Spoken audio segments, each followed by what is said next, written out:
அருணகிரியின் திருப்புகழ் பற்றி பேச வந்திருக்கிறேன். வாய் மணக்க மணக்க.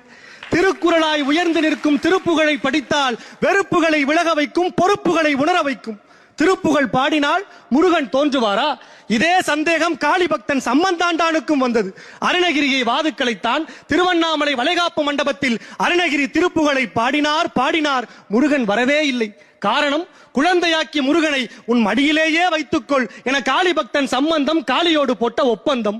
மதுரவாணி தானாட, மணலில் வேதன் ஆராட, மருவு வானில் உளோராட, மதியாட வனச மாமியாராட, நெடிய மாமனாராட, மயிலும் ஆட நீ ஆடி வரவேணும் என திருப்புகளில் கடவுளோடு மயிலையும் இணைத்த அருணகிரி பாட, மயில் தோகை விரித்தாட, பார்வதி பாலமுருகனுக்கு மயிலை காட்ட, மயிலேறி பாலமுருகன் 16வது தூணை புலந்து தன் கன்னி தமிழ் முகத்தை காட்டினான். திருவண்ணாமலையில் இன்றைக்கும் திருப்புகழ் சாட்சியாய் ஒரு தூணிலிருந்து புறப்பட்ட சந்நிதியே இருக்கிறது. அன்னை காளியின் மீது